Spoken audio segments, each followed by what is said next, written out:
How often do we actually get an RPG with choices and consequences, turn-based combat, and meaningful skill checks? Not very often, especially not in the mainstream. So when one comes around and it's actually awesome, I stop and pay attention.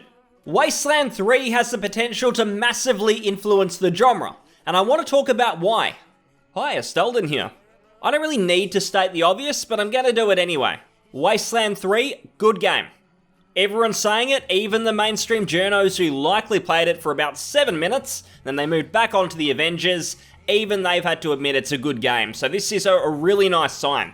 Most of the fans like it, it's a success critically, and given its relationship with Fallout, along with Microsoft's marketing budget, I imagine we can call this game a success in all departments. Now, I don't want to get carried away. I mean, it's not the greatest game ever, it's damn good, but it does have a couple of problems along the way. I felt like the stat system could use a little bit of work. Recruiting all the rangers can put you in a bit of a master of everything situation, which I imagine you could actually be in if you really min-maxed, but I mean, I'm nitpicking here. I really like this game because the core elements of the RPG, they're intact. They don't feel super casualized, and I do have a decent amount of hope for the genre thanks to Wasteland 3. Today I'm going to be talking more about the effect Wasteland 3 will have on RPGs, what people seemingly want in an RPG, and how we can hopefully get it with the way the industry is now moving. RPGs are a real tricky one. When you ask people what they like about a role-playing game, they're going to give you a large variety of answers. If I'm playing a platformer, for example, the answer is going to be a little bit more simple. There's a really limited answer people can give for a genre like that outside just the core video game staples like graphics, music, and art style, etc. RPGs are so unique because the possibilities are far more open-ended.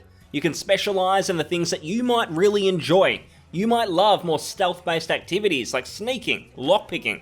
You might really want to invest yourself in the combat system with a much larger focus on big guns, weapon modding.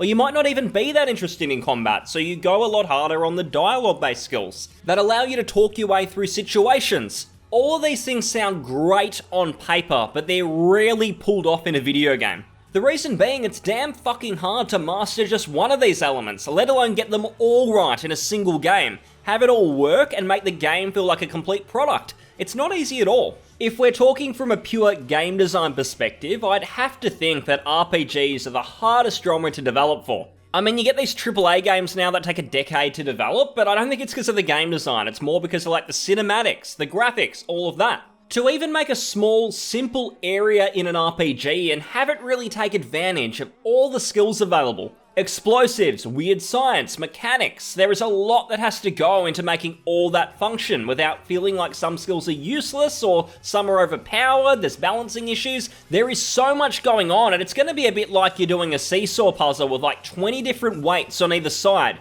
but you've got no clue what weighs which, you're just guessing. It must be a fucking nightmare. But they seem to have pulled this off with Wasteland 3. If we want to compare it to other successful RPGs on the market, Divinity Original Sin is a series that comes to mind. I really enjoy it, I'm certainly going to continue to follow it, but how does it look alongside Wasteland 3? Well, Divinity is far more combat focused. I don't think there's any denying that a lot more effort goes into designing all of the hand-placed combat encounters than compared to Wasteland 3. That's the whole point though. Divinity is much more of a combat-focused role-playing game. It doesn't try to master everything. It's going down that path. For me, it kind of takes it in its stride that the writing isn't amazing or super deep because it just wants to stick to its strengths. That isn't going to work for everyone though. Not everyone wants a predominantly combat-focused affair. They want all of the elements of an old-school RPG. They want to feel like they can complete a lot of the game focusing on a particular set of skills they wish to focus on. And that's a challenge and a real undertaking for devs, and I really haven't seen that done really well since Fallout New Vegas. We literally have to go back like 10 years. There are some smaller projects, indie projects in that time that have done a really good job as well, but they're not going to get the mainstream exposure and they aren't going to have any effect on the industry as a whole, I would say, compared to something like a Fallout or a Wasteland, just because of their status in the industry. Of course, we have to look at the bad as well if we're looking at the current climate of RPGs. And that brings us to Exhibit A, Vampire the Masquerade Bloodlines 2. It's not out, so I'm technically speculating, but I really do not think I need to be some sort of psychic to tell you that the game is sounding like a complete joke. It's a perfect example of what happens when you bite off more than you can chew, and you think that developing an RPG is going to be some simple affair. It's not. It takes a lot of talent, probably more talent than any other area of game design. And for the genre and series within it to really move forward, that needs to be respected. It really needs to be drilled into younger devs as they come through this industry. Wasteland 3 for me is a really good template for a lot of studios who wish to have a crack at this genre. Make no mistake, I want more RPGs, and I mean, we're getting Baldur's Gate 3 at the end of the month, and I'm sure it's going to be great, but we can't keep relying on the same, 2-3 studios over and over, because maybe 1-2 prominent RPGs every year or so just doesn't really make, a genre overall, especially when young people are being introduced to Assassin's Creed Odyssey as an RPG. Games like that really muddy the waters. I see a lot of people who will call people like myself out and say, hey, you're an elitist because you don't think Zelda's an RPG. No, it's not about that. I just don't want to label things for the sake of it.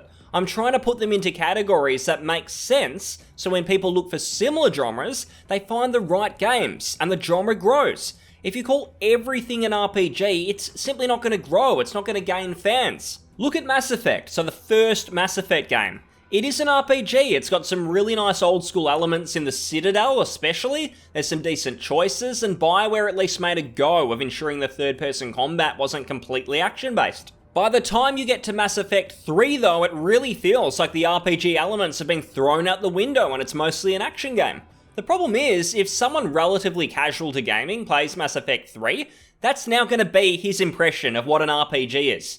If you place Dragon Age Inquisition next, highly rated at the time despite being a single player MMO for fuck's sake, that's going to be his impression of a role-playing game. Doing fetch quests over and over, never doing anything interesting. That to me is a real big problem that is stopping the genre's growth. When you've got all these games in the mainstream that are calling themselves RPG, they want to get on that bandwagon because they know some more casual players will see it and then maybe jump in.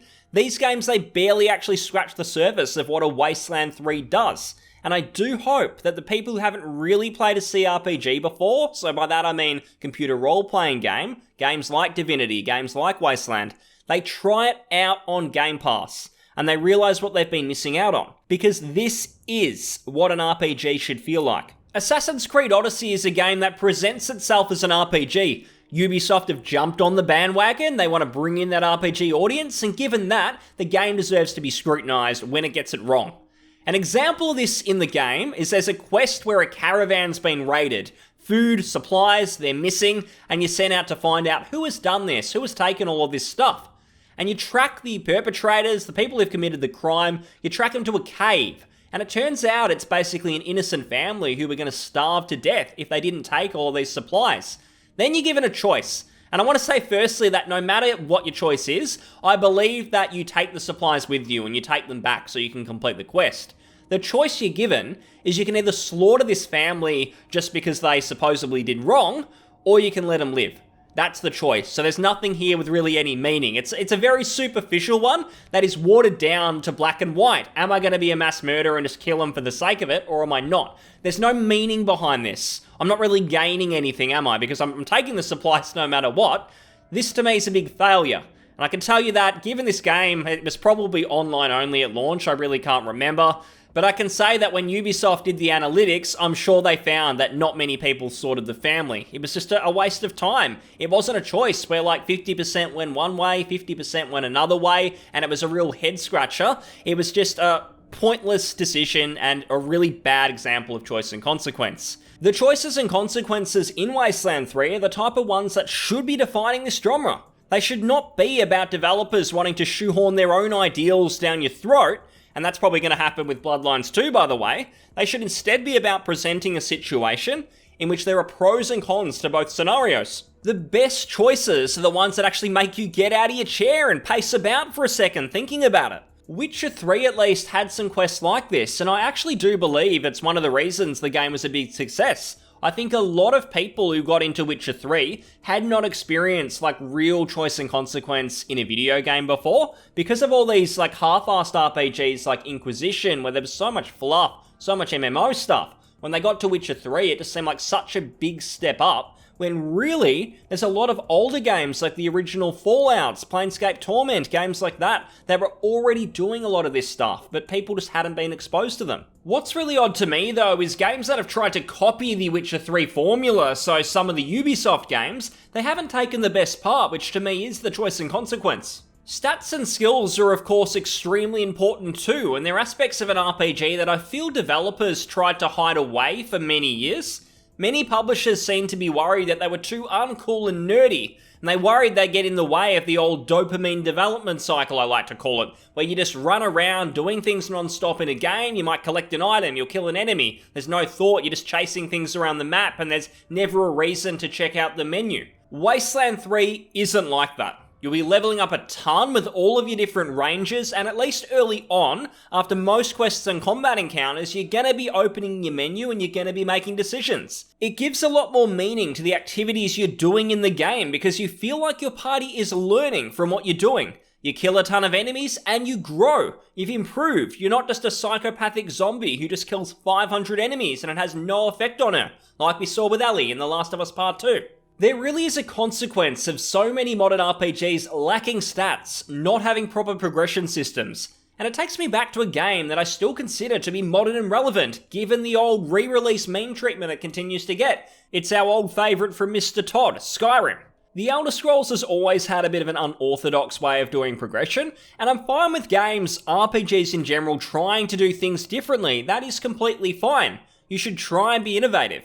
But it still needs to work. The issue with Skyrim and their modern Fallouts is exploration really starts to feel worthless after a while because of these systems. It's because every system in a traditional RPG, they all weave into each other. If you remove one system to try and make the game more accessible, you often ruin a bunch of the other systems. It's very much like the minimap and quest icons in modern games. I've complained in the past about how they ruin immersion, and I'm often told that if there's an option to disable them, then my complaints are just not valid.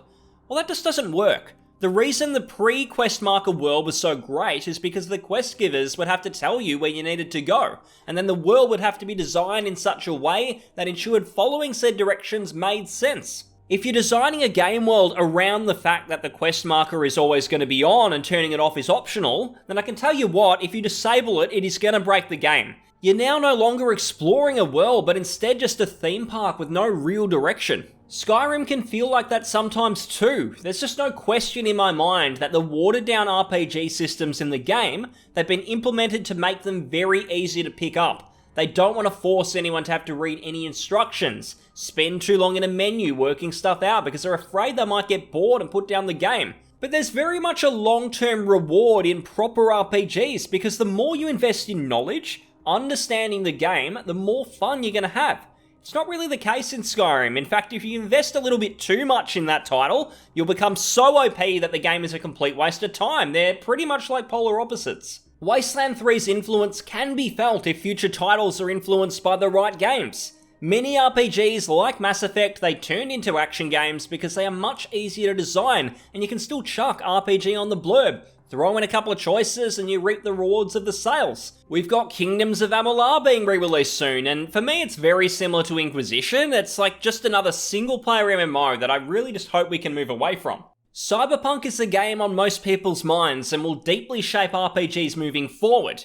If it's a proper RPG with Deus Ex elements to it, like they claim, then it could really help the genre moving forward. There are some genuine fears though, fears that they focused on the wrong elements to ensure they continue to grow into the mainstream, making it more of a GTA-influenced affair with some RPG elements taking a back seat. If that's the case, then it could be a serious step back, but I mean, I'll give them the benefit of the doubt for now because we've only got a couple of months to wait and they seem to have delivered in the past. Wasteland 3 has the biggest chance of influencing the RP genre, possibly more than anything in the last 10 years. New Vegas had the potential, but it was stuck in Bethesda's shadow, and the vocal Bethesda-centric audience who criticised it meant it was never going to be played the right way. People wanted to play it like Fallout 3 when its design was far more in line with traditional RPGs, not the open world, go anywhere you want style affair. If Microsoft continue to promote Wasteland 3 and ensure those people who think Mass Effect 3, Assassin's Creed Odyssey, that those are peak RPG,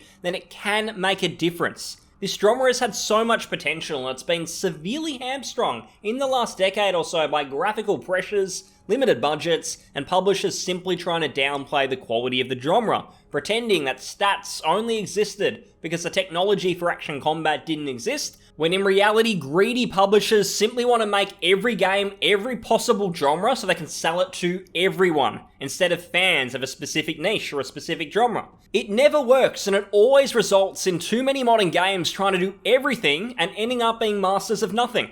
This is all me looking further down the track though. If we're keeping it simple, Wasteland 3, we've got it now, it's a really good RPG and we get to enjoy it. We've got Baldur's Gate 3 early access in not too long. I'm sure that game will be great in its own right as well. Then later, we've got Cyberpunk. For all we know, it could be like the next Deus Ex. It could be really awesome. We'll just have to see what happens. So right now, I'm a little bit optimistic in the short term. I'm just hoping in the long term, these publishers don't try and sort of claw back, go back to the old actiony style and capitalize on that to make it more inclusive, I suppose, of more people who like different genres. I want RPGs to focus on being real role-playing games. So let's see how we go. Hope you enjoyed the video, and if you did, please comment, like, and subscribe. I'll see you on the next one. Thanks very much, and bye-bye.